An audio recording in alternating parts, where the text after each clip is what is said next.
আল্লাহ তাআলা যাদেরকে ভালোবাসেন তাদের নাম, তাদের গুণাবলী, তাদের ক্যারেক্টারিস্টিক্স, অ্যাট্রিবিউটস আল্লাহ তাআলা কালামুল্লাহ মাজিদে উল্লেখ করেছেন যে তিনি কাদেরকে ভালোবাসেন।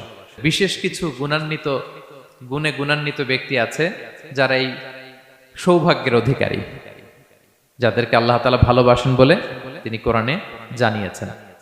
আমরা যেন সে সমস্ত গুণগুলো আমাদের নিজেদের মধ্যে ধারণ করতে পারি। আল্লাহ তাআলা আমাদের তৌফিক দান করুন। আমরা সবাই আওয়াজ করে পড়ে আমিন।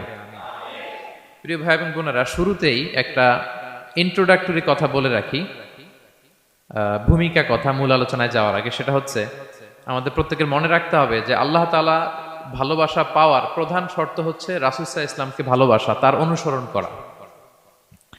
This is the first and foremost reminder tonight.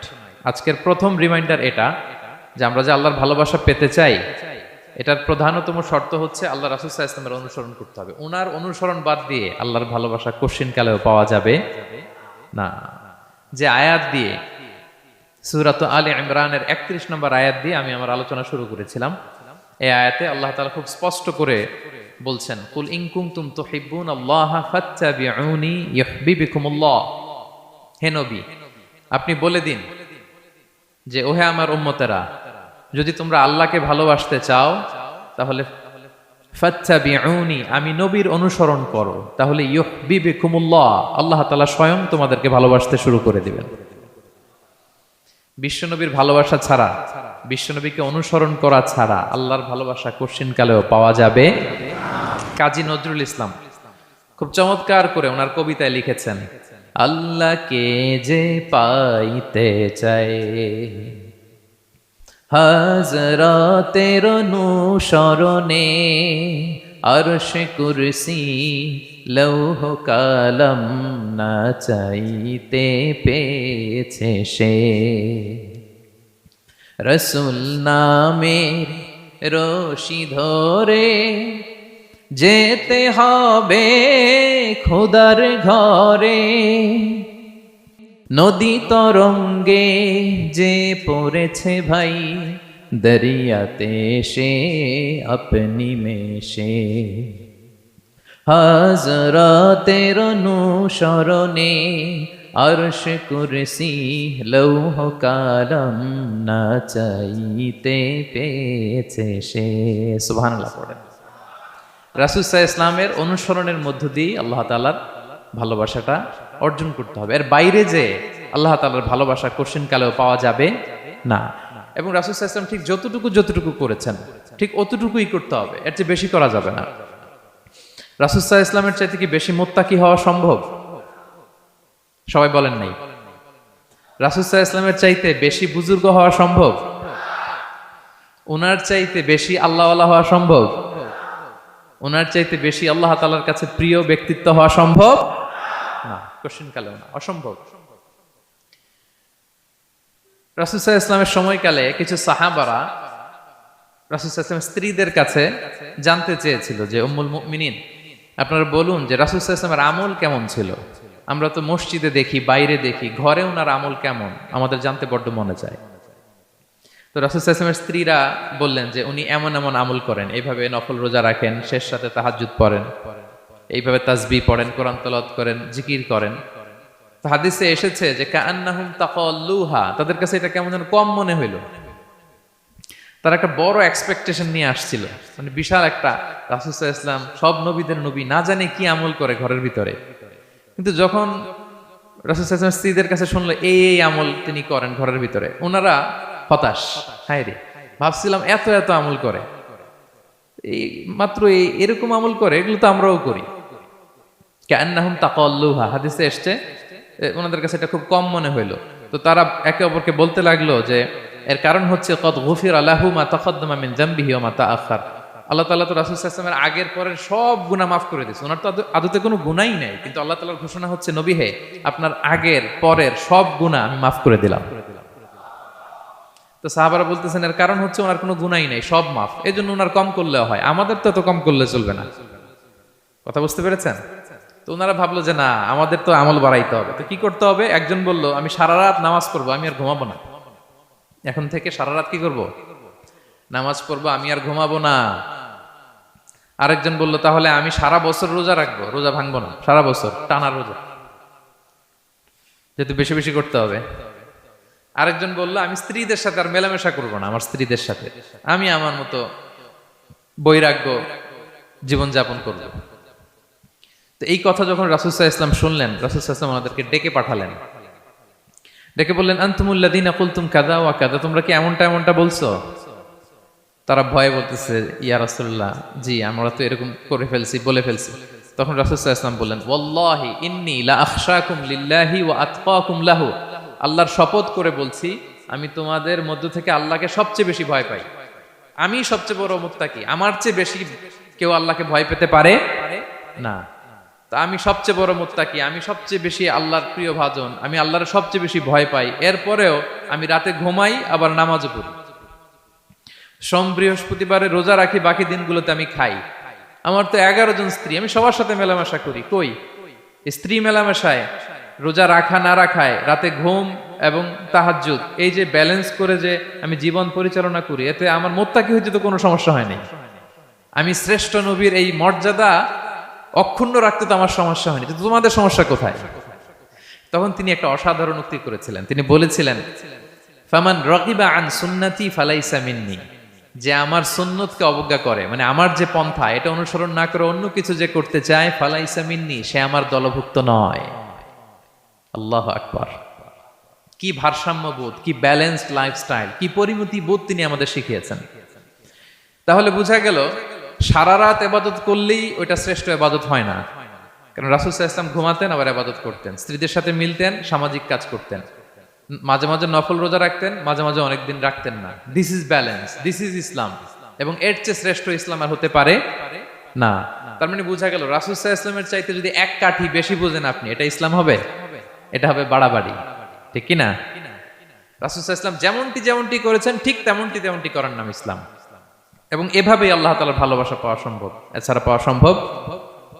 তাহলে মূল আলোচনা যাওয়ার আগে এটা হচ্ছে ইন্ট্রোডাক্টরি পয়েন্ট 1, যে আল্লাহ তাআলার ভালোবাসা পাওয়ার 1 নাম্বার শর্ত হচ্ছে রাসূল সাল্লাল্লাহু আলাইহি ওয়াসাল্লামের অনুসরণ। তার চেয়ে যদি বেশি ইবাদত করেন ওইটা ইসলাম নয়, তার চেয়ে বেশি বুজুর্গি দেখাইতে গেলে ওইটা বুজুর্গি নয়। তিনি যেমন যেমন করেছেন ঠিক তেমন তেমন করার নামই ইসলাম, এবং সেটার মাধ্যমে আল্লাহ তাআলার ভালোবাসা পাওয়া সম্ভব। এই পয়েন্টটা বুঝছেন না সবাই? আচ্ছা, ইন্ট্রোডাক্টরি পয়েন্টের 2 নাম্বার কথা হচ্ছে আমরা কি করে বুঝবো যে আল্লাহ তাআলা আমাদের ভালোবাসেন? কিভাবে বুঝবো যে তিনি আমাদেরকে পছন্দ করেন, ভালোবাসেন? এটা বোঝার কিছু সিস্টেম আছে। 1 নম্বর সিস্টেম হচ্ছে আপনি জাস্ট দেখুন যে আপনি নিজেকে কোন কাজে ব্যস্ত রেখেছেন, আপনি আপনাকে কোন কাজে ব্যস্ত রেখেছেন। আপনার লাইফস্টাইলের দিকে তাকান, লুক অ্যাট ইউর লাইফস্টাইল, আপনি নিজেই বুঝে যাবেন।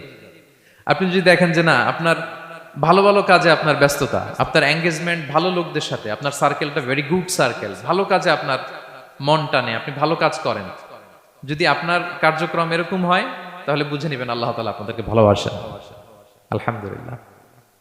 আর যদি দেখেন না যত আকাম কুকাম আছে ওইটার সবার আগে আপনি, যেই কাজে আল্লাহর ক্রোধ আসে, আল্লাহ রাগ হয়ে যান, যেই কাজ ইসলামে করার নিষেধ, যেটাতে তার অসন্তুষ্টি, ওই কাজে আপনার এঙ্গেজমেন্ট, ইনভলভমেন্ট, আপনার সার্কেলগুলোও এরকম, তাহলে বুঝে নেবেন আল্লাহ ভালোবাসা এই মহা সৌভাগ্য আপনার কপালে জোটে নাই।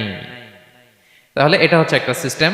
আল্লাহ আপনাকে ভালোবাসেন কিনা এভাবে বুঝবেন যে আপনি নিজেকে কোন কাজে ব্যস্ত রেখেছেন, একটু দেখুন, আপনি মিলাতে পারবেন। 2 নাম্বার পদ্ধতি হচ্ছে এটা বোঝার যে তিনি আমাকে ভালোবাসেন কিনা, সেটা হচ্ছে পৃথিবীবাসী আপনাকে ভালোবাসে কিনা এটা একটু দেখেন। এই পৃথিবীর ভালো মানুষগুলোর কাছে আপনার একটা গ্রহণযোগ্যতা আছে কিনা এটা দেখেন, এটা দেখলে আপনি বুঝতে পারবেন। সহিহ মুসলিমের একটা ছোট্ট হাদিস শেয়ার করি। রাসূল সাল্লাল্লাহু আলাইহি ওয়াসাল্লাম বলেছেন যে ইন্নাল্লাহা ইযা আহাব্বা আবদান দাআ জিবরিল ফাকালা ইন্নী উহিব্বু ফুলানান ফাহিব্বা। আল্লাহ তাআলা যখন কোনো বান্দাকে ভালোবাসে তখন তিনি জিবরাইলকে ডেকে বলেন, হে জিবরাইল, আমি আমার এই বান্দাকে ভালোবাসি, তুমিও তারে ভালোবাসো। ফায়ুহিব্বুহু জিবরিল, জিবরাইল আলাইহিস সালাম তারে ভালোবাসতে শুরু করে। শুধু এখানেই না, সুম্মা ইউনাদি ফিস সামা, তারপরে তিনি আকাশে একটা অ্যানাউন্সমেন্ট করেন। ফায়াকুল, তিনি বলেন যে ইন্নাল্লাহা ইউহিব্বু ফুলানান ফাহিব্বু, ও আকাশবাসীরা, ও ফেরেশতারা, আল্লাহ তাআলা তার এই বান্দাকে ভালোবাসে, তোমরা সবাই তারে ভালোবাসো। তখন ফায়ুহিব্বুহু আহলুস সামা, গোটা আকাশবাসী তারে ভালোবাসতে শুরু করে, মানে ফেরেশতারা। তো আল্লাহ তাআলা এবং সকল ফেরেশতারা যখন তাকে ভালোবাসতে শুরু করে, রাসূল সাল্লাল্লাহু আলাইহি ওয়াসাল্লাম বললেন সুম্মা ইউদাউ লাহুল কবুলু ফিল আরদ, তখন পৃথিবীতে তার গ্রহণযোগ্যতা বাড়িয়ে দেওয়া হয়, তার অ্যাকসেপ্টেন্স বাড়িয়ে দেওয়া হয়, সবার কাছে তার একটা গ্রহণযোগ্যতা আছে, সবাই তাকে ভালোবাসে। এটা হচ্ছে একটা পদ্ধতি যে আল্লাহ তাআলা আপনাকে ভালোবাসে কিনা আপনি নিজেই বুঝবেন, যে পৃথিবীবাসী আপনাকে ভালোবাসে কিনা, আপনার কলিগরা আপনাকে ভালোবাসে কিনা, আপনার বন্ধুরা আপনাকে ভালোবাসে কিনা, আপনার নেইবররা আপনাকে ভালোবাসে কিনা, পৃথিবীর ভালো মানুষগুলোর কাছে আপনার গ্রহণযোগ্যতা আছে কিনা। যদি থাকে বুঝবেন আল্লাহ তাআলা আপনাকে ভালোবাসেন, ঠিক কিনা? আল্লাহ তাআলা আমাদেরকে যেন ওই কাতারে শামিল করেন, আমরা পড়ি আমিন। তাহলে আলোচনার টপিক আল্লাহ তাআলা যাদেরকে ভালোবাসেন। শুরুতে আমরা জানলাম ভালোবাসার পদ্ধতি হচ্ছে, প্রক্রিয়া হচ্ছে একটাই, রাসূল সাল্লাল্লাহু আলাইহি ওয়াসাল্লামের পুঙ্খানু অনুসরণ, তার চেয়ে বেশিও না কমও না, হুবহু অনুসরণ, ঠিক কিনা? 2 নম্বরে জানলাম কি করে বুঝবো, নিজের দিকে তাকান, আপনি কি করেন, what's your activity, what's your engagement, নিজেই বুঝবেন। আর দেখেন যে আশেপাশের মানুষ আপনার ব্যাপারে কি বলে। পৃথিবীবাসী যদি আপনারে পছন্দ করে, তার মানে আল্লাহ তাআলাও আপনারে পছন্দ করে। সবাই বুঝতে পেরেছেন? আচ্ছা, এবার সরাসরি কোরআনে চলে যাই, মূল টপিক বিশ্লেষণে। আল্লাহ তাআলা অনেক শ্রেণীর ব্যক্তিকে ভালোবাসেন বলে তিনি ঘোষণা করেছেন। তিনি বলেছেন যে আমি তাদেরকে ভালোবাসি। এর মধ্যে 1 নাম্বার হচ্ছে আল মুহসিনুন। একটু আমার সাথে সাথে বলেন, আল মুহসিনুন। মুহসিনুন মানে হচ্ছে যে ইহসান করে, মানে অন্যের প্রতি অনুগ্রহ দেখায়, অনুগ্রহশীল, অন্যের প্রতি দয়াশীল, অনুগ্রহশীল। এই সমস্ত বান্দাদের আল্লাহ ভালোবাসেন। আল্লাহ বলেন ওয়া আনফিকু ফি সাবিলিল্লাহি ওয়া লা তুলকু বিআইদিকুম ইলা তাহলুকা ওয়া আহসিনু ইন্নাল্লাহা ইউহিব্বুল মুহসিনিন। তিনি বলেন যে তোমরা আল্লাহর রাস্তায় দান করো আর নিজেরা নিজেদেরকে ধ্বংসের মুখে ঠেলে দিও না, আর তোমরা ইহসান করো অন্যের প্রতি, কারণ ইন্নাল্লাহা ইউহিব্বুল মুহসিনিন, আল্লাহ তাআলা মুহসিনিনদের ভালোবাসেন, মানে যারা অন্যের প্রতি অনুগ্রহ দেখায়, অন্যের প্রতি দয়া পরবশ, তাদেরকে আল্লাহ ভালোবাসেন। সুবহানাল্লাহি ওয়া বিহামদিহি। তাহলে পেয়ে গেলাম, মিলায় নেন যে অন্যের প্রতি সফট কর্নার, অন্যের প্রতি দয়া, অনুকম্পা, হেল্পিং হ্যান্ড, হেল্প করার মানসিকতা, অন্যের দুঃখে কাদা, এই মাইন্ডসেট, এই মেন্টালিটি আমাদের আছে কিনা একটু মিলিয়ে নেন। না থাকলে রিমাইন্ডার হিসেবে নেন যে আমরাও যেন মুহসিনুনদের কাতারে শামিল হতে পারি। ইহসান এটা অনেক বড় তবকার একটা আমল। ইবাদতেও ইহসান লাগবে, ইবাদতের বাইরে সামাজিক কর্মকাণ্ড, রাষ্ট্রীয় কর্মকাণ্ড, সব কাজে আল্লাহ তাআলা এই ইহসানকে আবশ্যক করেছেন। অনুগ্রহ, অন্যদের প্রতি অনুগ্রহশীল হওয়া। ইবাদতে ইহসানটা কেমন? সাইয়েদনা জিবরাইল আলাইহিস সালাম রাসূল সাল্লাল্লাহু আলাইহি ওয়াসাল্লামকে জিজ্ঞেস করেছিলেন যে ইয়া রাসূলুল্লাহ ফাখবিরনি আনিল ইহসান, ইহসান আবার কি, আমাকে একটু বলেন। তো ইবাদতে ইহসানটা কেমন? রাসূল সাল্লাল্লাহু আলাইহি ওয়াসাল্লাম বললেন যে ইহসান হচ্ছে আন তা'বুদাল্লাহা কাআন্নাকা তারাহু ফাইন লাম তাকুন তারাহু ফাইন্নাহু ইয়ারাক। তুমি এমন ভাবে ইবাদত করবে, তুমি ভাববে যে তুমি আল্লাহকে দেখছো, তুমি আল্লাহকে দেখে দেখে ইবাদত করতেছো, এরকম ভাবো না একটু। আর এটা ভাবতে যদি কষ্ট হয়, অন্তত এতটুকু তো ভাবো যে আল্লাহ তোমায় দেখছেন। এতটুকু ভাবা যাবে না? আমরা যখন নামাজ পড়ি, আমাদের প্রত্যেকটা সালাতের মুহূর্তে আমাদের এটা ভাবতে হবে যে আল্লাহ তাআলা কিন্তু আমাকে দেখছেন। এই যে আমি ফিস করে সুবহানা রাব্বিয়াল আলা পড়ি, সুবহানা রাব্বিয়াল আযীম পড়ি, আমি তাসবিহ পড়ি, আমার রুকু সেজদা সবকিছু আমার আল্লাহ দেখছেন। এই সেন্স, এই অনুভূতি যদি আপনার মধ্যে থাকে, এটাই হচ্ছে ইবাদতের ইহসান। আর ইবাদত ছাড়া আমাদের দৈনন্দিন কাজ, পারিবারিক কাজ, সামাজিক কাজ, এই সমস্ত কাজেও কিন্তু আল্লাহ তাআলা ইহসানকে আবশ্যক করেছেন। প্রিয় ভাই এবং বোনেরা, অন্যের প্রতি অনুগ্রহ করাটাকে তিনি কি করেছেন? আবশ্যক করেছেন। একটা ছোট্ট হাদিস শুনি। হাদিসে রাসূল সাল্লাল্লাহু আলাইহি ওয়াসাল্লাম ইরশাদ করছেন যে ইন্নাল্লাহা তাবারাকা ওয়া তাআলা কাতাবাল ইহসানা আলা কুল্লি শাই। আল্লাহ তাআলা সবকিছুর উপর ইহসানকে আবশ্যক করেছেন, সবকিছুর উপর। মুমিনের সব কাজে ইহসান থাকতে হবে, অন্যের প্রতি অনুগ্রহের পরশ থাকতে হবে। এবার মজার একটা পার্ট আসছে হাদিসে, খেয়াল করে শুনি। রাসূল সাল্লাল্লাহু আলাইহি ওয়াসাল্লাম বলেন ফাইদা কাতালতুম ফাআহসিনুল কিতলা। আল্লাহ তাআলা সব জায়গায় ইহসানকে আবশ্যক করেছেন। এমন কি ফাইদা কাতালতুম, যখন তোমরা কতল করবে কাউকে, ফাআহসিনুল কিতলা, ইহসানের সাথে কতল করো। সুবহানাল্লাহ বললেন না? প্রসঙ্গটা কি? হত্যার প্রসঙ্গটা। রাষ্ট্রীয় কাজে হয়তো ডেথ পেনাল্টি, তার মৃত্যুদণ্ড দিতে হবে। রাসূল সাল্লাল্লাহু আলাইহি ওয়াসাল্লাম বলেন ফাইদা কাতালতুম ফাআহসিনুল কিতলা, মৃত্যুদণ্ড দিবা কিন্তু ইহসানের সাথে দিও। আপনি চাইলেই তার কান কেটে ফেলতে পারবেন না, তাকে শ্বাসরুদ্ধ করতে পারবেন না, পেট্রোল দিয়ে তার দেহ জ্বালিয়ে দিতে পারবেন না, চাইলেই এই দেহটারে আপনি নষ্ট করতে পারবেন না। রাষ্ট্রীয় কাজে বিচারে সাব্যস্ত হয়েছে, তার এখন ডেথ পেনাল্টি, মৃত্যুদণ্ড কার্যকর করবেন, ঠিক আছে, কিন্তু সেখানে ইহসানের সাথে। ফাইদা কাতালতুম ফাহসিনুল কিতলা, মৃত্যুদণ্ড কার্যকর করার সময় ইহসানের সাথে করো। ওয়া ইদা যাবাহতুম ফাহসিনুয যাবাহা, জবাই করার সময় ইহসান করো। সুবহানাল্লাহ, করতেছি জবাই, করতেছি কি, কিন্তু মেরে ফেলতেছি প্রাণীটাকে খাওয়ার জন্য। স্লটারিং, লিটারালি আমি ছুরি চালাচ্ছি ওর গলায়, ফিনকি দিয়ে রক্ত বেরোবে এখনই, মেরে ফেলতেছি, কিন্তু যা মনে চায়। আপনি কোপাতে পারবেন কুরবানির পশুকে? কষ্ট দিতে পারবেন না। আমরা এই ভুলটা করি। রাসূল সাল্লাল্লাহু আলাইহি ওয়াসাল্লাম দেখেন আরো স্পেসিফিক করে বলছেন যে ওয়ালিউহিদ্দা আহাদুকুম শাফরাতাহু ওয়ালিউরিহ যাবিহাতাহু, তোমরা জবাইয়ের সময় তোমাদের ছুরিটাকে ধার করে নিও, যাতে করে প্রাণীটা কম কষ্ট পায়। সুবহানাল্লাহ। আমরা অনেক সময় ভুল করে ফেলি। আমরা গরু শোয়ানোর পরেই রশি কোথায়, এই ছুরি কোথায়, এই কসাই কোথায়, এই যে 7 জনের নামে জবাই হবে এদের নাম কোথায়, গরুটাকে আমরা কষ্ট দিচ্ছি। রাসূল সাল্লাল্লাহু আলাইহি ওয়াসাল্লাম বলে না, মুমিনের প্রতিটি কাজে ইহসানের পরশ থাকে। তারা প্রাণী জবাই করবে ঠিকই খাওয়ার জন্য, কিন্তু এখানেও ইহসান করতে হবে, ঠিক কিনা? তারা মৃত্যুদণ্ড কার্যকর করবে, ডেথ পেনাল্টি রাষ্ট্রীয় আইনে, কিন্তু যেমন মনে চায় তেমন করা যাবে না। ওইখানেও ইহসান রাখার দরকার আছে না নাই? প্রিয় ভাইয়েরা, এই ইহসানকে যারা মেনটেন করে জীবনের সব কাজে, আল্লাহ তাদেরকে বড্ড ভালোবাসে, বড্ড পছন্দ করে। সো আমরা যেন সবাই সবার প্রতি ইহসান করি। স্বামী স্ত্রীর প্রতি ইহসান করুন, স্ত্রী স্বামীর প্রতি ইহসান করুন, বাবা সন্তানের প্রতি, সন্তান বাবার প্রতি, পরিবারের সকল সদস্যদের প্রতি ইহসান করুন, কর্মচারীদের প্রতি ইহসান করুন, সহকর্মীদের প্রতি ইহসান করুন। মুমিন জীবনের প্রতিটি কাজে ইহসানের পরশ থাকবে, কারণ ইন্নাল্লাহা ইউহিব্বুল মুহসিনিন, আল্লাহ তাআলা মুহসিনদের, যারা অন্যদের প্রতি অনুগ্রহ দেখায়, তাদেরকে বড্ড ভালোবাসেন। এই পয়েন্টটা কি বুঝতে পেরেছেন সবাই? ক্লিয়ার? 2 নম্বরে চলে যায়, আর কাদেরকে আল্লাহ ভালোবাসেন? 2 নম্বরে হচ্ছে আত-তাওয়াবুন, যারা ভুল করেই তওবা করে সাথে সাথে, আল্লাহ তাদেরকে বড্ড ভালোবাসেন। সুবহানাল্লাহ। আল্লাহ তাআলা বলছেন ইন্নাল্লাহা ইউহিব্বুত তাওয়াবিন ওয়া ইউহিব্বুল মুতাতাহহিরিন, আল্লাহ তওবাকারীদেরকে যেমনি ভালোবাসেন, পবিত্রতা অর্জনকারীদেরও ভালোবাসেন। ওটা আমি পরে আসতেছি, এখন তওবাতেই থাকি। তাহলে 2 নম্বরে হচ্ছে ইন্নাল্লাহা ইউহিব্বুত তাওয়াবিন, 2 নম্বরে হচ্ছে কাদেরকে ভালোবাসেন? তওবাকারীদেরকে তিনি বড্ড ভালোবাসেন। দেখেন রাসূল সাল্লাল্লাহু আলাইহি ওয়াসাল্লাম কি বলে, তিনি বলেন ওয়াল্লাহি ইন্নী লা আস্তাগফিরুল্লাহ ওয়া আতুবু ইলাইহি ফিল ইয়াউমি আকসারা মিন 70 মাররা, আল্লাহর শপথ, আমি বিশ্বনবী প্রতিদিন 70 বারেরও বেশি তওবা পড়ি। যার আগেও কোনো গুনাহ নাই, পরেও কোনো গুনাহ, উনি তওবা করে কয়বার? 70 বার। আমাদের তো কোনো গুনাহ টুনা নাই, তাই না?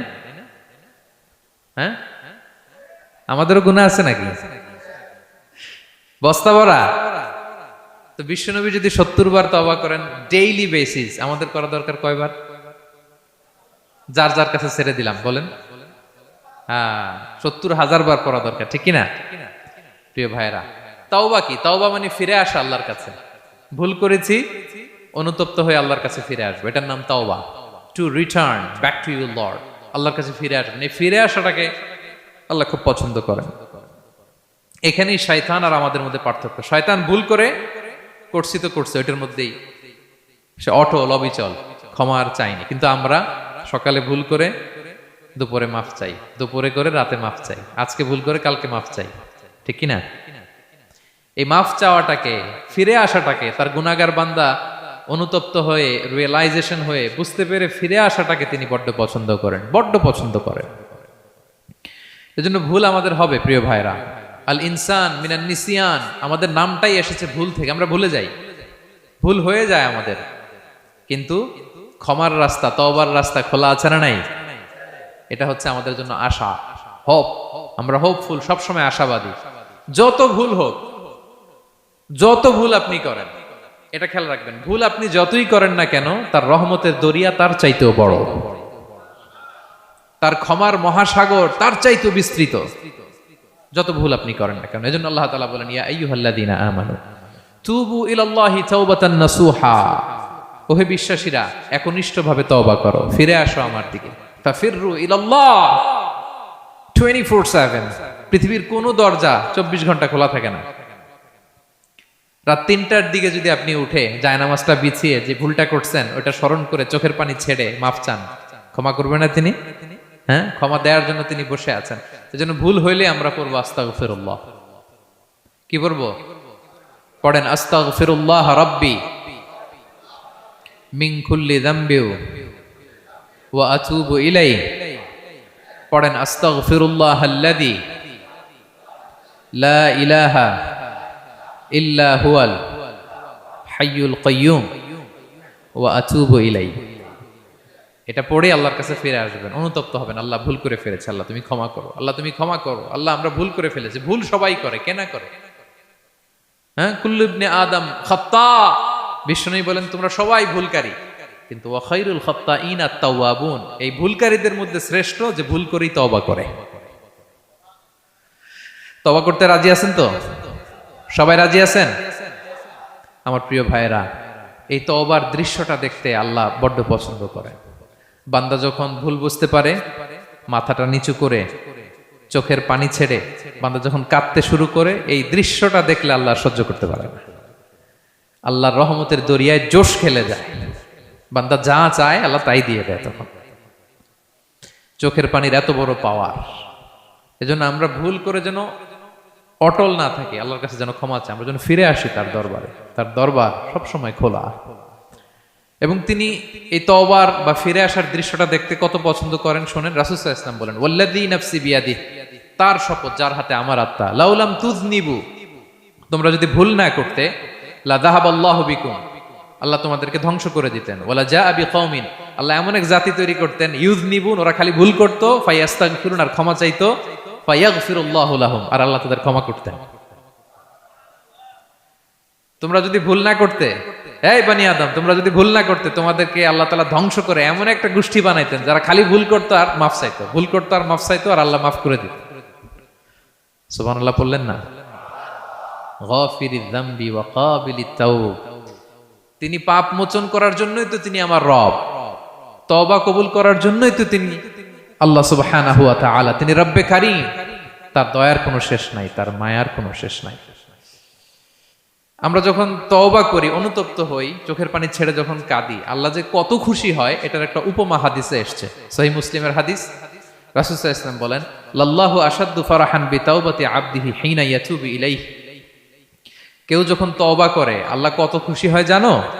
শোনো, ওই ব্যক্তির চাইতে আল্লাহ বেশি খুশি হয়ে যায় যে ব্যক্তি মরুভূমিতে সফরে বেরিয়েছে, সাথে তার বাহন বা উট, ওই উটের মধ্যেই তার পানি বা খাবার, হঠাৎ করে উটটা হারায় গেছে। শুনতেছেন? মরুভূমিতে উট নিয়ে বের হয়েছিল সফরে, উটের মধ্যে তার পানি, তার খাবার, তার বেঁচে থাকার সমস্ত মাধ্যম, কিন্তু হঠাৎ করে উট কি হয়ে গেছে? হারায় গেছে। উট খুঁজে আর পায় না, দৌড়াতে দৌড়াতে হয়রান। কত দৌড়াবে? ধুধু মরু প্রান্তর, কয়েক ঘন্টা দৌড়ালেই তো সে তৃষ্ণার্ত হয়ে মারা যাবে। দৌড়াতে দৌড়াতে হাঁপাতে হাঁপাতে শেষ, জীবনের আশাও শেষ, যে উট যেহেতু পাই নাই, আজকে সারাদিন দৌড়ালে তো তৃষ্ণা আমি মারাই যাব রাতে।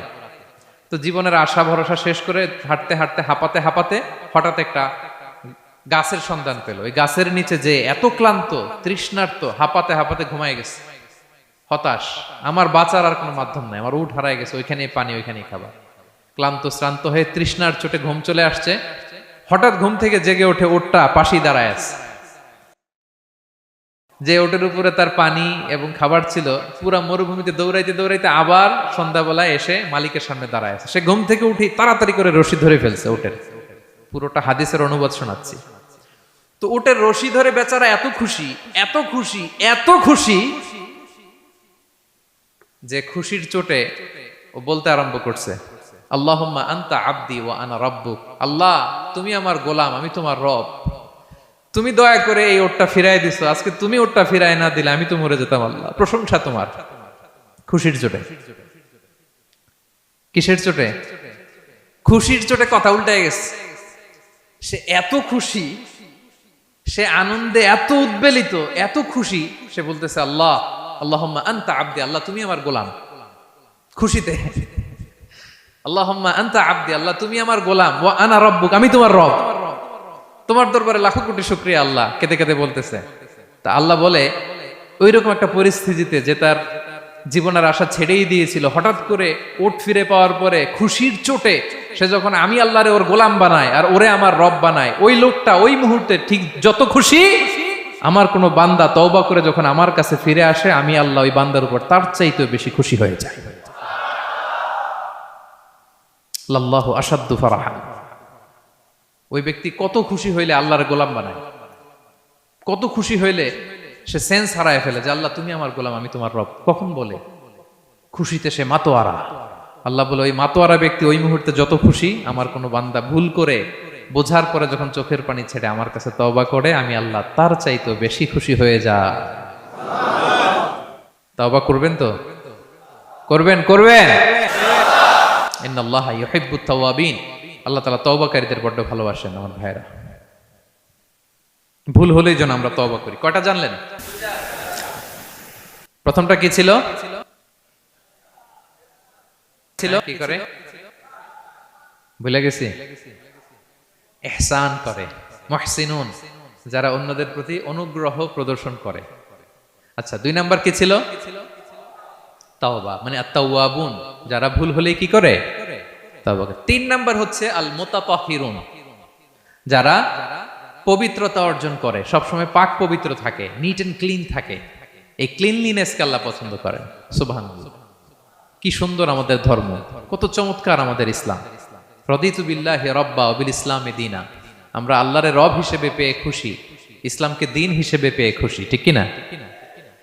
3 নাম্বার হচ্ছে ওয়া ইউহিব্বুল মুতাতাহহিরিন। আল্লাহ তাআলা পবিত্রতা অর্জনকারীদের বড্ড পছন্দ করেন। মুতাতাহহিরিন, যারা সব সময় পাক পবিত্র থাকে, পরিচ্ছন্ন থাকে, এবং এটা খুব জরুরি। রাসূল সাল্লাল্লাহু আলাইহি ওয়াসাল্লাম বলেছেন আত-তুহুরু শাতরুল ঈমান। পবিত্রতা এটা ঈমানের অঙ্গ। কেন ঈমানের অঙ্গ? কারণ নামাজ যার নাই তার ঈমান নাই, আর পবিত্রতা ছাড়া নামাজই হয় না। এজন্য রাসূল সাল্লাল্লাহু আলাইহি ওয়াসাল্লাম বলেছেন পবিত্রতা ঈমানের অঙ্গ। সুবহানাল্লাহ পড়েন। দেখেন নামাজের যে আহকাম আরকান আছে, আহকাম তো বাইরে, নামাজ শুরুর আগে। এর মধ্যে 3টা আহকাম বা 3টা ফরজই হচ্ছে এই পাক পবিত্রতা নিয়ে। ছোটবেলা আপনারা পড়েছেন না, শরীর পাক, কাপড় পাক, নামাজের জায়গা পাক। তার মানে আপনি নামাজে যখন দাঁড়াবেন আপনার শরীরটা পাক পাক পবিত্র হইতে হবে। আপনি যে ড্রেস গায়ে দিয়ে নামাজে দাঁড়ালেন এটা পবিত্র হইতে হবে। যেই জায়গাটাতে আপনি নামাজের জন্য দাঁড়ালেন ওই জায়গাটা পবিত্র হতে হবে। এই 3টা জায়গা পবিত্র কিনা আপনাকে এনশিওর করে আল্লাহু আকবার, তার আগে আল্লাহু আকবার বললে হবে? হবে না। এজন্য ইসলাম হাতে ধরিয়ে ধরিয়ে আমাদেরকে পবিত্র হওয়ার পদ্ধতি শিক্ষা দিয়েছেন।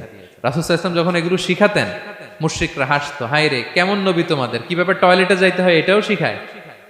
সাহাবারা বলতেন হ্যাঁ, আমাদের নবী ধরে ধরে আমাদের শিখায় যে টয়লেটে ঢুকতে বাম পা, বেরোতে ডান পা, ঢোকার আগে দোয়া, ওয়ালা তাস্তাকবিলুল কিবলা, কিবলামুখী হওয়া যাবে না, ঢিলা ইউজ করলে 3টা ইউজ করো, বেজর করো, প্রতিটা জিনিস, কি করে ওযু করতে হয়, কি করে তায়াম্মুম করতে হয়, কি করে ফরজ গোসল করতে হয়, আমার নবী ধরে ধরে আমাদের শিখিয়েছেন, ঠিক কি না?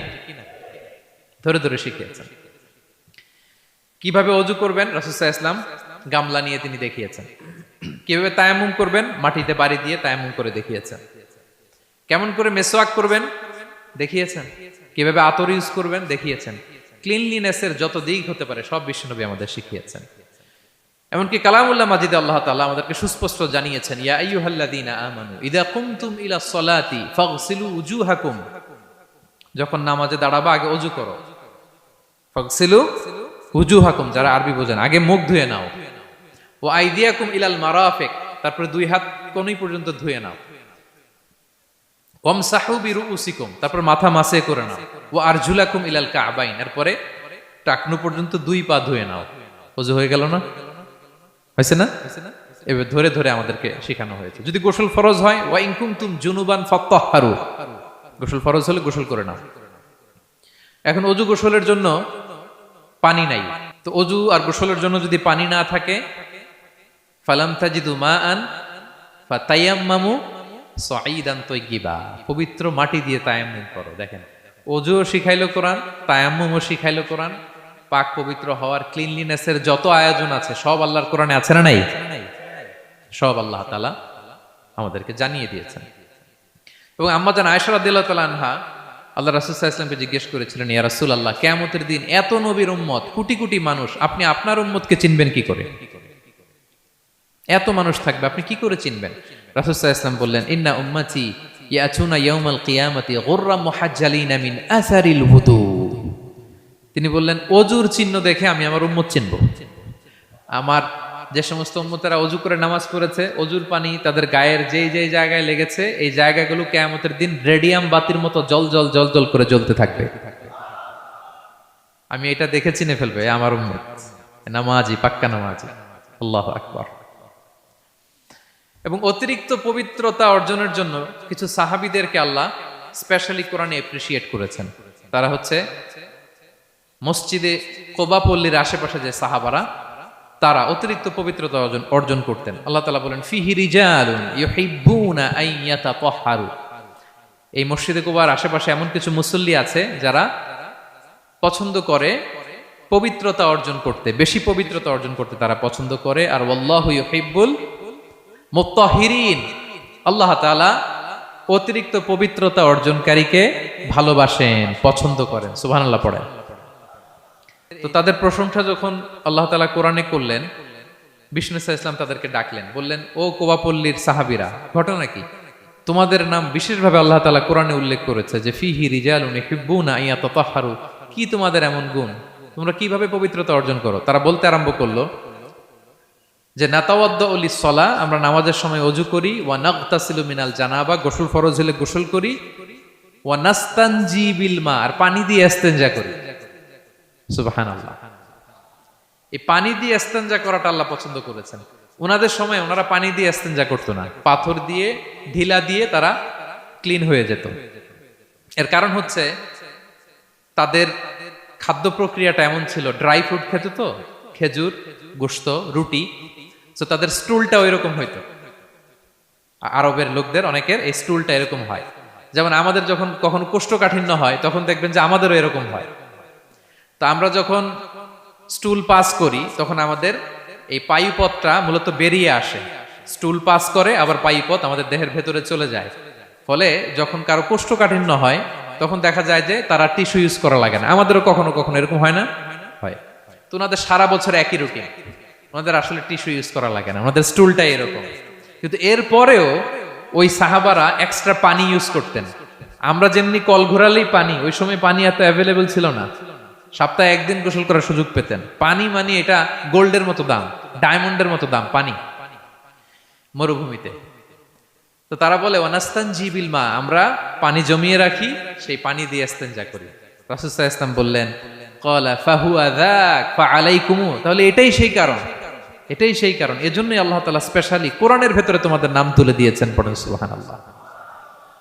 তা আমরা যেন এই পবিত্রতাকে গুরুত্ব দেই প্রিয় ভাইয়েরা, কারণ আল্লাহ তাআলা তিনি বলছেন ইন্নাল্লাহা ইউহিব্বুত তাওয়াবিন, তিনি তাওবাকারীদের যেমনি ভালোবাসেন, ওয়া ইউহিব্বুল মুতাতাহহিরিন, তিনি পবিত্রতা অর্জনকারীদেরকে ভালোবাসেন। আমরা যেন ওযু করার সময় খুব ভালোভাবে করি। রাসূল সাল্লাল্লাহু আলাইহি ওয়াসাল্লাম যখন বললেন ওযুর পানি যেখানে লাগে ওটা জল জল করে জ্বলবে, তো আবু হুরায়রা রাদিয়াল্লাহু তাআলা আনহু হাত তো ধুইতে হয় কোনি পর্যন্ত, উনি এতটুকু ধুইতেন। উনি বলতেন যে কিয়ামতের দিন আমার হাত এতটুকু পর্যন্ত জল জল করবে। কি মাইন্ডসেট ওনাদের, সুবহানাল্লাহ বিহামদিহি। সো আমরা যেন এই ক্লিনলিনেসের সর্বোচ্চ নাজরানা পেশ করি, সর্বোচ্চটা যেন আমরা সবসময় মেসওয়াক করা, পারফিউম ইউজ করা, অজু গোসল যেন আমরা করি। ফলে আমরা মুতাতাহহিরিন, পবিত্রদের অন্তর্ভুক্ত হতে পারবো। আর আল্লাহ তাআলা পবিত্রদের বড্ড ভালোবাসেন। বুঝতে পেরেছেন? তাহলে এক নম্বরে মুহসিনুন, যারা ইহসান করে, দুই নম্বরে যারা তাওবা করে, তিন নম্বরে যারা পবিত্র থাকে, চার নম্বরে আল মুত্তাকুন, যারা আল্লাহ তাআলাকে ভয় পায়। আল্লাহ তাআলা বলছেন বালা মান আওফা বিআহদিহি ওয়াত্তাকা ফাইন্নাল্লাহা ইউহিব্বুল মুত্তাকিন। হ্যাঁ, যারা ওয়াদা রাখে, আল্লাহকে ভয় করে, আল্লাহ তাআলা এই মুত্তাকিদের বড় ভালোবাসেন। মুত্তাকি অর্থাৎ আল্লাহ সচেতনতা, আল্লাহ ভীরুতা যাদের ভেতরে আছে, যে কোনো পরিস্থিতিতে তারা ভাবে যে আল্লাহ তাআলা আমাকে দেখছেন, এই সেন্স, এই অনুভূতি যার মধ্যে আছে সে মুত্তাকি। তা আমরা মানুষের সামনে যেভাবে যেরকম সৎ থাকি, আমরা যদি মানুষের চক্ষুর আড়ালেও সৎ থাকি তাহলে আমরা মুত্তাকি। বুঝতে পেরেছেন? মুত্তাকির তাকওয়ার অনেক সংজ্ঞা আছে, অনেক সংজ্ঞা। সবচেয়ে সহজ সংজ্ঞা হচ্ছে মানুষের সামনে আমরা যতটা ভালো, আমার প্রাইভেট লাইফেও যদি আমি ততটা ভালো হই তাহলে আমি মুত্তাকি। একটু যোগ বিয়োগ দিয়ে নেন নিজের সাথে নিজে, যে আমি পাবলিকলি যতটা ভালো প্রাইভেটলি ততটা ভালো কিনা।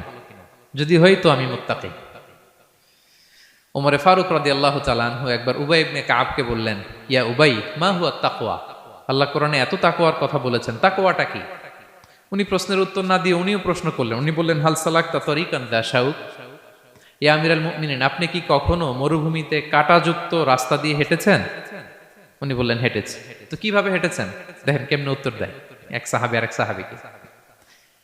যেখানে যে রাস্তায় কাঁটা আছে, ক্যাকটাস আছে, গুলমলতা, কিভাবে হেঁটেছেন? তিনি বললেন, ইজতাহাদতু ওয়া তাশাম্মারতু, আমি আমার জুব্বা পাগড়ি খুব আঁটো করে কাপড়টা উপরের দিকে টেনে এমন সাবধানে হেঁটেছি যাতে ক্যাকটাসের কাঁটা আমার গায়ে না লাগে। এই পথটা পাড়ি দিতে খুব সাবধানে, খুব প্রিকশন নিয়ে, এক্সট্রা কশন নিয়ে আমি পার হয়েছি। উবাই ইবনে কাব বললেন, হাদা হুয়া তাকওয়া, এটাই তো তাকওয়া। এই তো বুঝে গেছেন আপনি। আপনি একটু আগে প্রশ্ন করছেন তাকওয়া কি, এটাই তাকওয়া। বলে, তাই নাকি? তিনি বললেন, হ্যাঁ। তো তিনি বললেন, দুনিয়ার চলতি পথে ডানে বায়ে এরকম অনেক পাপের হাতছানি আপনাকে স্পর্শ করতে চাইবে। ওই যে কাঁটাযুক্ত রাস্তা দিয়ে আপনি যেভাবে সাবধানে, কাঁটা যাতে গায়ে না লাগে, খুবই প্রিকশন নিয়ে হেঁটেছেন, এই দুনিয়ার পুরো জার্নিটা যদি এইভাবে চালাতে পারেন তাইলেই আপনি মুত্তাকি। সুবহানাল্লাহি ওয়া বিহামদিহি। আল্লাহ তাআলা বলেন, যাদের মধ্যে এই তাকওয়ার সেন্স আছে আমি তাদেরকে ভালোবাসি। তাকওয়া হচ্ছে কেউ না দেখলেও আল্লাহ দেখেন, এই অনুভূতি। সবার চোখ ফাঁকি দেয়া গেলেও একজনের চোখ ফাঁকি দেয়া যায় না। তিনি কে? এই অনুভূতির নাম হচ্ছে তাকওয়া। আল্লাহ বলেন, ইন্না আকরামাকুম ইনদাল্লাহি আতকাকুম, তোমাদের মধ্যে সবচাইতে আল্লাহর কাছে সম্মানিত ব্যক্তি যার মধ্যে আল্লাহর ভয় বেশি। নাকি আল্লাহ বলছে, তোমাদের মধ্যে যে সবচেয়ে বড় বিলিয়নিয়ার সে আল্লাহর কাছে সম্মানিত, দেখতে বেশি সুন্দর সে সম্মানিত, যার জনবল আছে, অর্থবল আছে, লোকবল আছে না। তাকওয়া, তাকওয়া হচ্ছে ক্রাইটেরিয়া। যার তাকওয়া বেশি সে আমার কাছে সম্মানিত। এবং আল্লাহ তাআলা বলেন, ওয়া মাইয়াত্তাকিল্লাহা ইয়াজআল লাহু মাখরাজা ওয়া ইয়ারযুকহু মিন হাইসু লা ইয়াহতাসিব, যে আল্লাহকে সবসময় ভয় পাবে, যে মুত্তাকি, সে কোথাও জীবনে আটকাবে না, কোথাও আটকাবে না। জীবনে কোনো বিপদ আসলে একটা ওয়ে আউট, একটা এক্সিট। মালয়েশিয়াতে তো বলে কেলুয়ার। মালয়েশিয়া কি বলে? এই জীবনে কোথাও আটকাবেন না, আটকাইলেই একটা কেলুয়ার পেয়ে যাবেন। কেলুয়ারের ব্যবস্থা করে দিবে কে? ব্যবস্থা করে দিবেন। আর এমন জায়গা থেকে তিনি রিজিকের বন্দোবস্ত করবেন আপনি কল্পনাও করেন নাই। সুবহানাল্লাহি বিহামদিহি। তাহলে 4 নম্বরে মুত্তাকুন, যারা আল্লাহকে ভয় করে আল্লাহ তাদেরকে ভালোবাসেন। আমরা যেন মুত্তাকিদের কাতারে শামিল হতে পারি। আল্লাহ তুমি তৌফিক দাও। প্রিয় ভাইরা আমার, 5 নম্বরে হচ্ছে আল মুতাওয়াক্কিলুন, যারা আল্লাহর উপর তাওয়াক্কুল করে। আল্লাহ বলে, ফাইদা আযামতা ফাতাওয়াক্কাল আলাল্লাহ ইন্নাল্লাহা ইউহিব্বুল মুতাওয়াক্কিলিন। কোন বিষয়ে যখন দৃঢ় সংকল্প নিয়েছো তো আল্লাহর উপর ভরসা করো, কারণ আল্লাহ ওই সমস্ত লোকদের ভালোবাসা যারা আমার উপর তাওয়াক্কুল করে, মানে ভরসা করে। তাওয়াক্কুল মানে একজনের উপর ভরসা। তিনি কে? আমরা ভরসা কার উপর করব? পৃথিবীর কোন শক্তির উপর, কোন মানুষের উপর, কোন মিডিয়ার উপর, কোন ক্ষমতার উপর? আমাদের ভরসা এক মহান সত্তার প্রতি। তিনি কে? সবসময় আমরা আল্লাহর উপর ভরসা রাখি এবং প্রতিটি মুহূর্তে যেন আমরা আল্লাহর উপর তাওয়াক্কুল করি। রাসূল সাল্লাল্লাহু আলাইহি ওয়াসাল্লাম এটা আমাদের শিখিয়েছেন। এমনকি ঘর থেকে বেরোলেও যেন আমরা আল্লাহর উপর তাওয়াক্কুল করি, বিশ্বনবী শিখিয়েছেন। তিনি ঘর থেকে বেরোলেই পড়তেন, বিসমিল্লাহি তাওয়াক্কালতু আলাল্লাহ লা হাওলা ওয়ালা কুওয়াতা ইল্লা বিল্লাহ। পড়েন আপনারা? আল্লাহর উপর, আল্লাহর নামে, আল্লাহর উপর তাওয়াক্কুল করে বেরোলাম, এটা পড়ে বেরোবেন। আর প্রতিদিন লম্বা একটা দোয়া পড়তেন, আল্লাহুম্মা ইন্নী আউযু বিকা আন আযিল্লা আও উযাল্লা আও আদিল্লা আও উদাল্লা আও আযলিমা আও উযলামা আও আজহালা আও ইউজহালা আলাই। চমৎকার দোয়া, চমৎকার দোয়া। এটা পরে তিনি বেরোতেন। তো এই তাওয়াক্কুল যারা করে, আল্লাহর উপর ভরসা রাখে, আল্লাহ তাদেরকে বড্ড পছন্দ করেন। এখন তাওয়াক্কুলটা কি? তাওয়াক্কুল নিয়ে আমাদের সমাজে অনেক মিস আন্ডারস্ট্যান্ডিং আছে। প্রিয় ভাইরা আমার, তাওয়াক্কুল হচ্ছে কর্ম শেষে ফলাফলের জন্য আল্লাহর উপর নির্ভর করা। মনোযোগ দিয়ে শুনুন, আই রিপিট, আমি আবারও বলছি, কর্ম শেষে, আগে কি কর্ম, কর্ম শেষে ফলাফলের জন্য কার উপর নির্ভর করা? এখন আপনি কর্ম বাদ দিয়ে দিলেন, কিছু করলেন না, আর বললেন আল্লাহ ভরসা, যা করে আল্লাহ, আল্লাহ ভরসা, তাওয়াক্কালতু আলাল্লাহ। হইছে? এটা আপনার মন গড়া কথা হয়েছে, এটা তাওয়াক্কুল হয়নি। ইসলামী তাওয়াক্কুল হচ্ছে আপনি আপনার সাধ্যের সবটুকু করবেন, করার পরে ফলাফল কি আসবে, ফলাফল কি আমার হাতে, কার হাতে? এই জন্য আপনি আল্লাহর উপর তাওয়াক্কুল করবেন। কিন্তু কাজ বাদ দেয়া যাবে না। অনেকে নিজেদের অপারগতা, দুর্বলতা, কর্মহীনতা আর অলসতাকে তাওয়াক্কুল বানায় ফেলছে। কাজ করতে মনে চায় না, অলসতা, কয় তাওয়াক্কুল করলাম। বলেন তো এটা তাওয়াক্কুল হয়েছে? না। এই অপারগতা, অলসতার নাম তাওয়াক্কুল নয়। তাওয়াক্কুল মানে হচ্ছে কোনো কাজের পরিকল্পনা করা, এরপরে পরিকল্পনা বাস্তবায়নের উপায় খুঁজে বের করা এবং নানা কিছুর সহযোগিতা নিয়ে সেটা বাস্তবায়নের প্রাণান্তকর চেষ্টা করা, সব করা, আপনার রোল প্লে করা, আপনার রোল প্লে করা শেষ, এরপর কর্ম শেষে ফলাফলের জন্য আপনি আল্লাহর উপর তাওয়াক্কুল করবেন। কিন্তু কিচ্ছু না করে হাত গুটিয়ে বসে থেকে যদি বলেন তাওয়াক্কুল করলাম, আল্লাহ ভরসা, হয়েছে? হয়েছে? তাওয়াক্কুল হয়েছে?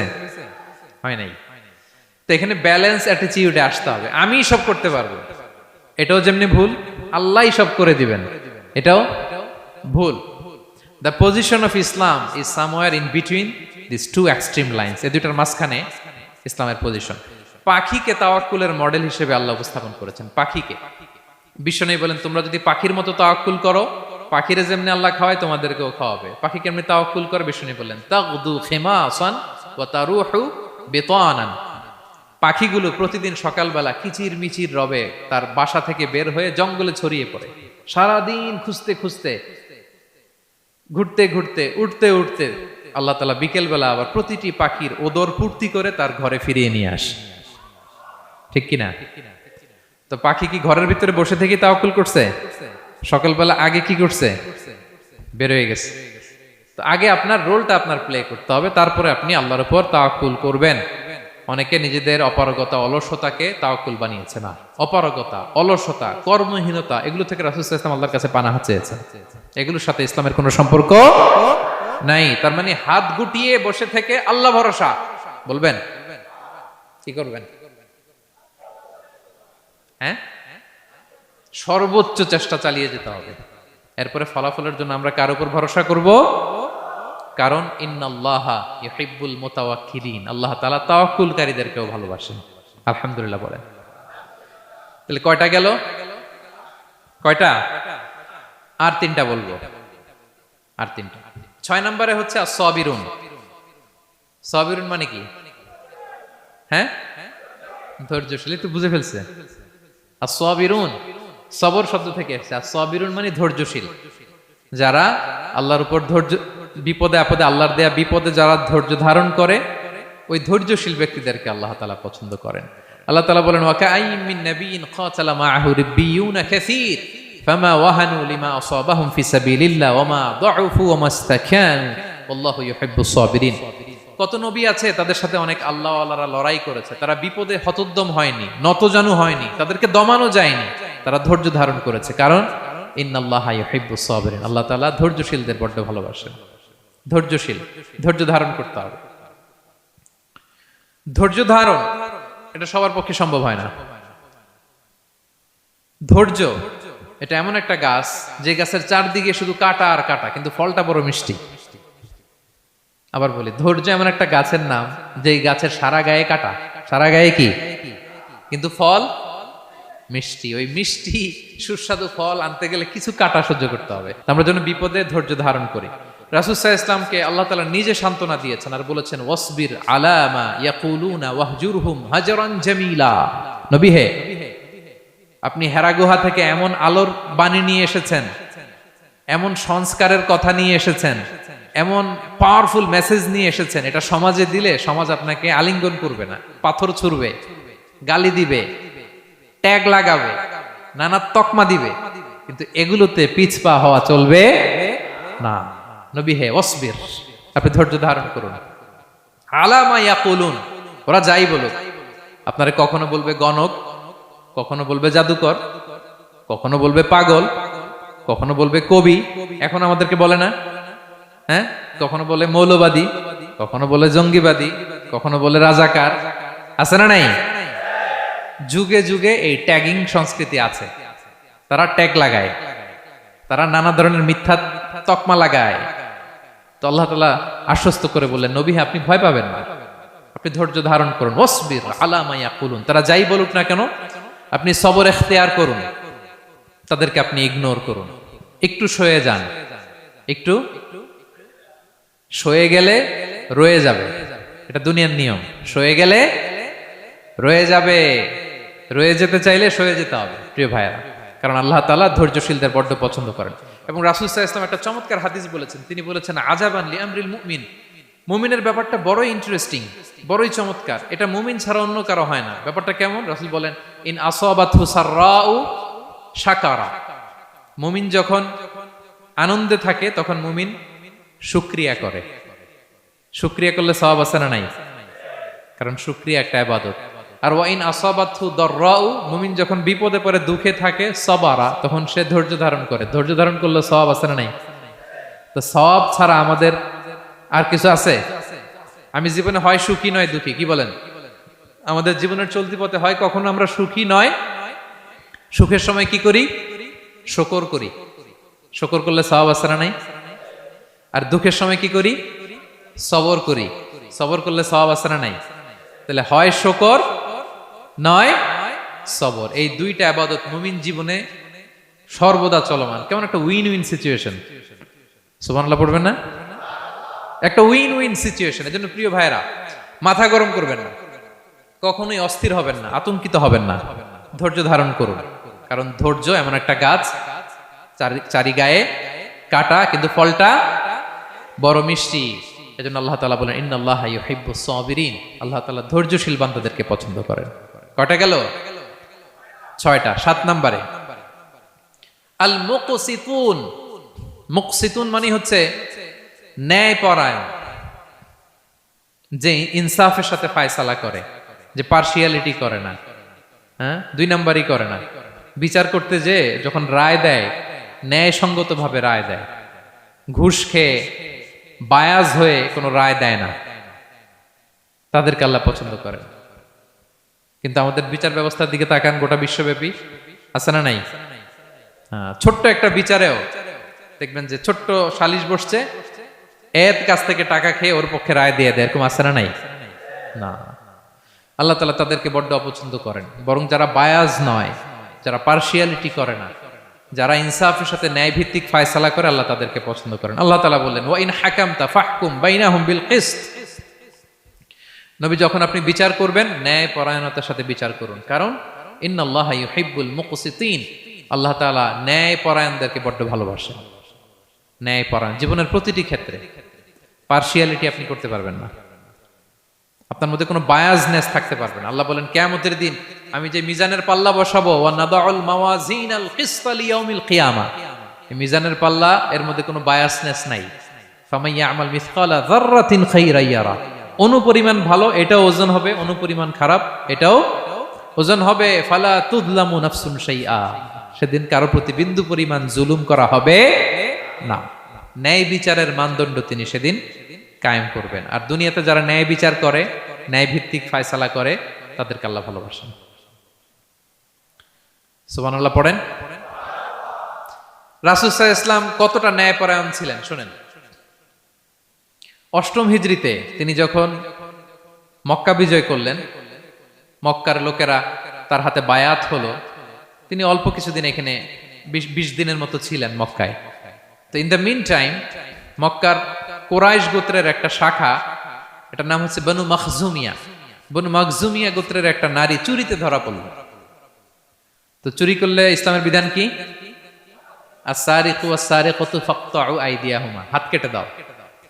তো এখন সাহাবারা বলতে লাগলো, হায় রে, এই নতুন মাত্র কুরাইশরা কালিমা পড়ে মুসলমান হইল, রাসূল সাল্লাল্লাহু আলাইহি ওয়াসাল্লাম যদি এখনই এই মহিলার হাত কেটে দেয়, তাহলে এখানে তো একটা ঝামেলা হবে। কিন্তু আমরা তো কেউ বলারও সাহস রাখি না। কে যে বলবে নবীর কাছে যে, নবী, এই আজকের জন্য, এবারের জন্য এই মহিলারা মাফ করে দেন, হাত কেটে দিয়েন না। কেউ সাহস করতে পারে না।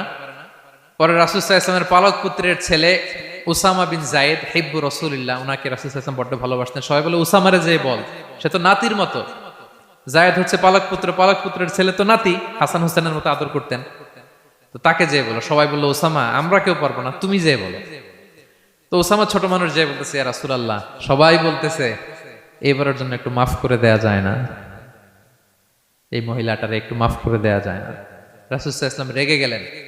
তিনি বললেন, তোমাদের আগে বনি ইসরাইলের এই স্বভাব ছিল, ধনীরা চুরি করলে মাফ করত, গরিবরা চুরি করলে বিচার কার্যকর করত। শুনে রাখো কুরাইশের লোকেরা, শুনে রাখো মক্কাবাসী, লাউ আন্না ফাতিমাতা বিনতি মুহাম্মাদিন সারাকাত লা কাতাআ মুহাম্মাদুন ইয়াদাহা। আরে বনু মাখজুমিয়ার মেয়ে তো দূর কি বাত, আমার কলিজার টুকরা নয়নের পুতলি ফাতেমাও যদি আজকে চুরিতে ধরা পড়তো, তার হাত কেটে দিতে আমি মুহাম্মদ 1 সেকেন্ডও দেরি করতাম না। আমার মেয়ে ফাতেমা যদি চুরিতে দোষী সাব্যস্ত হতো, তার হাত কাটতে আমি সময় নিতাম না।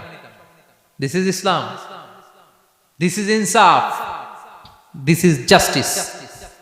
এটাকে বলে ন্যায় ভিত্তিক বিচার, যেখানে কোনো স্বজনপ্রীতি নাই, যেখানে কোনো পার্সিয়ালিটি নাই, যেখানে কোনো বায়াসনেস নাই। যারা ন্যায় ভিত্তিক ফায়সালা দেয়, মুকসিতুন, আল্লাহ তাআলা তাদেরকে পছন্দ করেন। আমরা যেন তাদের অন্তর্ভুক্ত হতে পারি। আল্লাহ তৌফিক দান করো। সব শেষ পয়েন্ট, আল মুনাজ্জামুনা ফি মাইদানিল জিহাদ, যারা জিহাদের ময়দানে সুশৃঙ্খল থাকে, ডিসিপ্লিন। সর্বশেষ হচ্ছে ডিসিপ্লিন। এই যে মাশাআল্লাহ আজকের এই সাইবার জায় কনফারেন্স খুবই ডিসিপ্লিনড একটা প্রোগ্রাম। সবাই সারিবদ্ধ হয়ে বসে আছেন, এবং এই সারিবদ্ধ হয়ে যারা বসে থাকে, যারা ময়দানে থাকে, তাদেরকে আল্লাহ তাআলা বড্ড পছন্দ করেন। যারা বিশৃঙ্খলা করে না, যারা সুশৃঙ্খল। তা আমরা মুসলিমরা কি বিশৃঙ্খল জাতি না সুশৃঙ্খল জাতি? আমরা সুশৃঙ্খল ইনশাআল্লাহ বিইذنিল্লাহ। আল্লাহ তাআলা বলছেন, ইন্নাল্লাহা ইউহিব্বুল্লাযীনা ইউকাতিলুনা ফি সাবিলিহি সাফফান কাআন্নাহুম বুনিয়ানুম মারসুস। আল্লাহ ওই বান্দাদের ভালোবাসেন যারা জিহাদের ময়দানে সফফান, সফফান মানে সারিবদ্ধ, কাতারে কাতার, এবং এমন কাতার কাআন্নাহুম বুনিয়ানুম মারসুস, যেন এটা মজবুত একটা সীসা ঢালাই করা প্রাচীর। সুবহানাল্লাহ। সাহাবারা নামাজের কাতারে পায়ের সাথে পা লাগিয়ে দাঁড়াতেন, কাদের সাথে কাঁধ লাগিয়ে দাঁড়াতেন। পিছন থেকে বিশ্বনবীরে অ্যাটাক করতে গেল 10 মিনিট লাগবে। সব সাহাবাদেরকে আক্রমণ করে বিশ্বনবী পর্যন্ত পৌঁছাতে তাদের অনেক সময় লেগে যাবে, এমন সীসা ঢালা প্রাচীরের মতো তারা পেছনে দাঁড়াতেন। সুবহানাল্লাহ। তো যারা জিহাদের ময়দানে সুশৃঙ্খল ভাবে দাঁড়ায়, ডিসিপ্লিনড ম্যানারে, ওয়েল অ্যারেঞ্জড ম্যানারে, ওয়েল অর্ডার্ড ম্যানারে, আল্লাহ তাআলা তাদেরকে বড্ড পছন্দ করেন। আর যারা বিশৃঙ্খলা করে, তাদেরকে আল্লাহ পছন্দ করেন না। এবং আপনি দেখেন বিষ্ণু ইসলামের যুদ্ধগুলোর মধ্যে 5 ভাগে তিনি ভাগ করতেন যুদ্ধকে। মাঝখানে হচ্ছে একটা ডিপার্টমেন্ট, ডানে মাইমানা, বায়ে মাইসারা, সামনে মুকাদ্দেমা, পেছনে খালফ। এইভাবে 5টা ডিসিপ্লিনড ওয়েতে তিনি ব্যাটালিয়ন ভাগ করে সামনে আগাতেন। এবং বিশ্বনবীর নেতৃত্বে সাহাবীদের মাধ্যমে যে শক্তিশালী সামরিক সংগঠনটি গড়ে উঠেছিল, ওটা বিশ্বকে চূর্ণ বিচূর্ণ করে দিয়েছে। উনার পরে 4 খলিফা, উনাদের নেতৃত্বে তাদের এমন ব্যাটালিয়ন গড়ে উঠেছে, শতাব্দী পর শতাব্দী তাদের সামনে দাঁড়ানোর মতো সক্ষমতা পৃথিবীর কোন সেনাবাহিনীর ছিল না। সুবহানাল্লাহ। সাফফান কাআন্নাহুম বুনিয়ানুম মারসুস, সীসা ঢালা প্রাচীরের মতো যুদ্ধের ময়দানে তারা সুশৃঙ্খল ভাবে দাঁড়ায়। তো যারা জীবনের সব ক্ষেত্রে এরকম ডিসিপ্লিন, সুশৃঙ্খল, তাদেরকে আল্লাহ ভালোবাসে। এখন আপনারা কি সুশৃঙ্খল থাকতে চান, নাকি শুধু এই আজকের প্রোগ্রাম শেষ করে যাব আবার বিশৃঙ্খল এরকম করবেন? না, যেখানে কিউ থাকে কিউ মেনটেন করবেন, যেখানে একটা শৃঙ্খলা থাকে শৃঙ্খলা বজায় রাখবেন। এই ময়দানে ভ্রাতৃত্বের বন্ধনে সুশৃঙ্খল যারা থাকবে, তাদের হাতে আল্লাহ তাআলা নেতৃত্ব তুলে দিবেন, ঠিক কিনা? আমরা যেন সুশৃঙ্খল থাকতে পারি। আল্লাহ তাআলা তুমি আমাদেরকে তৌফিক দান করো। তাহলে মোট কয় শ্রেণীর কথা বললাম যাদেরকে আল্লাহ তাআলা ভালোবাসেন? 1 নম্বরে কি ছিল? আল মুহসিনুন, যারা অন্যের প্রতি ইহসান করে, অনুগ্রহ করে। 2 নম্বরে আত-তাওয়াবুন, যারা তওবা করে। 3 নম্বরে আল মুতাতাহহিরুন, যারা সবসময় কি থাকে? পবিত্র থাকে। 4 নম্বরে আল মুত্তাকুন, যাদের হৃদয়ে সবসময় ভয় থাকে কার? 5 নম্বরে আল মুতাওয়াক্কিলুন, যারা সবসময় কার উপর ভরসা করে? কাজ না করে। হ্যাঁ, আজকের এই সাইবার জায় কনফারেন্সে আপনাদের আকীদা ক্লিয়ার হয়েছে তো? কাজের আগে তাওয়াক্কুল না কাজের পরে? কাজ করে তাওয়াক্কুল। 6 নম্বরে ধৈর্যশীল, আস-সাবিরুন। 7 নম্বরে ন্যায় বিচারক, আল মুকসিতুন, যারা ইনসাফ, জাস্টিস এই সমাজে প্রতিষ্ঠা করতে চায়, যাদের মধ্যে বায়াসনেস নাই, পার্সিয়ালিটি নাই, কোনো স্বজনপ্রীতি নাই, তাদেরকে আল্লাহ ভালোবাসে।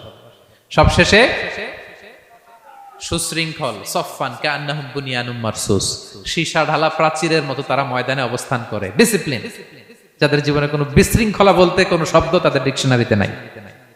আমরা যেন সেরকম সুশৃঙ্খল হতে পারি, আমরা যেন সেরকম মুহসিনুন হতে পারি, আমরা যেন তাওয়াবুন হতে পারি, মুতাতাহহিরুন হতে পারি, মুত্তাকুন হতে পারি, আমরা যেন মুতাওয়াক্কিলুন হতে পারি, আমরা যেন সাবিরুন হতে পারি, আমরা যেন ন্যায় পরায়ণ হতে পারি, আর জীবনের প্রতিটি সেক্টরে, প্রতিটি ক্ষেত্রে আমরা যেন সুশৃঙ্খল থাকি। আল্লাহ তাআলা আমাদের সবাইকে কথাগুলো বোঝার ও আমল করার তৌফিক দান করুন। হাদা মা ইনদি ওয়াল ইলমু ইনদাল্লাহ আলাইহি তাওয়াক্কালতু ওয়া ইলাইহি উনীব। সুবহানাকাল্লাহুম্মা ওয়া বিহামদিকা আশহাদু আল্লা ইলাহা ইল্লা আনতা ওয়া আস্তাগফিরুকা ওয়া আতুবু ইলাইক। আসসালামু আলাইকুম।